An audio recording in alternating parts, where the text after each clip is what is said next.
Kanakadurga జ్యోతిషాలయం. Phone ద్వారానే జ్యోతిష్యం చెప్పబడును. కుటుంబ సమస్యలు, ఆరోగ్య సమస్యలు, వ్యాపార సమస్యలు, సంతాన సమస్యలు, భార్యాభర్తల సమస్యలు, కోర్టు సమస్యలు. మీరు ఎన్నో సమస్యలతో బాధపడుతున్నట్లయితే ఒక్కసారి మా గురువు గారు దుర్గారాజు గారిని సంప్రదించండి. 100% స్త్రీ పురుష వశీకరణం చేయబడును.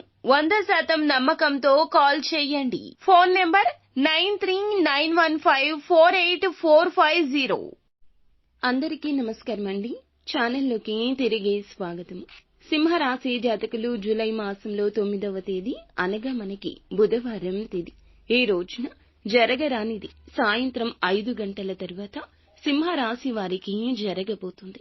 ఏం జరగబోతుంది, ఎటువంటి ఫలితాలు సింహరాశి జాతకులు పొందుకోబోతున్నారు తదితర అన్ని వివరాలు కూడా ఒక్కొక్కటిగా ఈ వీడియోలో చూసి తెలుసుకుందాము. వీడియో నచ్చితే తప్పకుండా ఒక చిన్న లైక్ అయితే చేసి మమ్మల్ని సపోర్ట్ చేయండి. ఇక ఆలస్యం లేకుండా వీడియోలోకి వచ్చేద్దాము. ఈ రోజున ఉద్యోగస్తులకు కాస్త ధైర్యం ఎక్కువ కావాలని చెప్పాలి.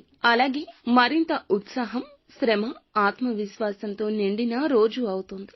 అలాగే ఈ రాశి జాతకులకు 10వ స్థానంలో రాశ్యాధిపతి సంచారంతో ఉద్యోగ వ్యాపారాల్లో కాస్త గందరగోళం అయితే కనిపిస్తోంది. కానీ మీ సమర్థత, ధైర్యం వల్ల ఎలాంటి సమస్యకైనా పరిష్కారం చూపగలరు. అయితే ఉద్యోగస్తులకు ఈ రోజున కాస్త ఒత్తిడి తప్పదు. ఉన్నతాధికారులు మీరు చేసే పనిని కాస్త తక్కువగానే అంచనా వేయడం జరగచ్చు. కానీ మీ కష్టానికి విలువ తక్కువ అవదని గమనించండి. సాయంత్రం 5 దాటాక మీ ప్రయత్నాలకు సరైన గుర్తింపు దొరకదు. వ్యాపారుల పరిస్థితి కూడా ప్రస్తుతానికి కాస్త తారుమారుగా ఉంటుంది. కొత్త ఒప్పందాలు చేయడానికి సమయం అనుకూలంగా లేదు. వృద్ధి కోసం పాత కాంట్రాక్టులు, పాత కస్టమర్లు తోడుగా నిలుస్తారు. ఈ రోజున సాయంత్రం 5 దాటాక ఎప్పుడూ అనుకోని ఒక సంఘటన జరుగుతుంది. పనిచేసే సంస్థలో చిన్న తప్పిదం వల్ల మీపై అధికారి మీరు పనిచేసే స్థాయి నుంచి మిమ్మల్ని కింద స్థాయికి పంపించబోతున్నారు. ఈ విషయం తెలిసాక ఖచ్చితంగా మీరు ఒళ్ళు గగురు పొడుస్తోంది. ఎంత చెప్పినా కూడా వారు వినిపించుకోరు. ఈ విషయాన్ని వారు సాయంత్రం 5 దాటాక ఫోన్ కాల్ ద్వారా కానీ లేదా డైరెక్ట్ గా మిమ్మల్ని కలిసి వారు ఆ విషయాన్ని చెప్పబోతున్నారు. ఈ విషయం తెలిసినా ఖచ్చితంగా కంగారు పడద్దు.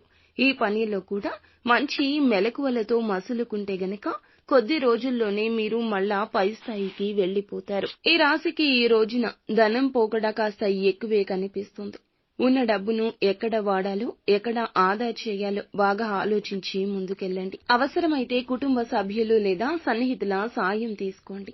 పాత పుణ్యముల వలన ఖర్చులు సమర్థవంతంగా నియంత్రించగలరు. ఈ రాశి వారి ఇంటి వారి సహాయం ఈ రోజు అవసరమవుతుంది. కుటుంబంలో పెద్దవారి ఆరోగ్యం మీద శ్రద్ధ చూపించాలి. స్నేహితులతో చిన్నపాటి మాటల తేడా జరగొచ్చు. కానీ అది జాగ్రత్తగా వ్యవహరించితే పెద్దగా విరోధం ఏమీ కాదు. దూర ప్రాంతపు బంధువుల నుంచి ఏదో ఒక శుభవార్త వచ్చే సూచన కనిపిస్తోంది. ఇక వివాహితులకు భాగస్వామితో తేడాలు రాకుండా జాగ్రత్తగా ఉండాలి. చిన్న చిన్న సమస్యలు పెద్దవిగా మారకుండా పరిష్కరించుకోవాలి. ప్రేమలో ఉన్న వారికి విరహ భావన తప్పకపోవచ్చు. కలుసుకోవడానికి అవకాశాలు తగ్గిపోవచ్చు. అయినా ఒకరి మీద ఒకరికి గౌరవం ఉంటే సమస్యలు సులువుగా పరిష్కారం అవుతాయి. ఈ రోజున కడుపు సమస్యలు, జలుబు, తలనొప్పి కలిగే సూచన ఉంది. ఏ చిన్న అసౌకర్యంగా ఉన్నా నిర్లక్ష్యం చేయొద్దు. శరీరానికి విశ్రాంతి అవసరమవుతుంది.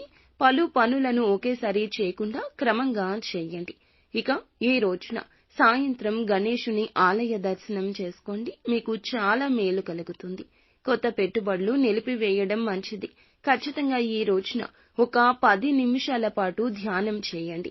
ఇక ఈ రాశి వారికి ఈ రోజు కష్టాలు ఉంటే ఆ కష్టాలను జయించగల శక్తి అంతకంటే ఎక్కువ ఉంటుంది. అతి ఆతురత, అతి ధైర్యం తప్పించుకుని ధైర్యంగా ఆలోచింపచేసుకుంటూ మిమ్మల్ని మీరు ముందుకు తీసుకుని వెళ్ళండి. ఎవరి మాటను కూడా అస్సలు లక్ష్య పెట్టవద్దు. అంతా మంచి జరుగుతుంది. శుభం.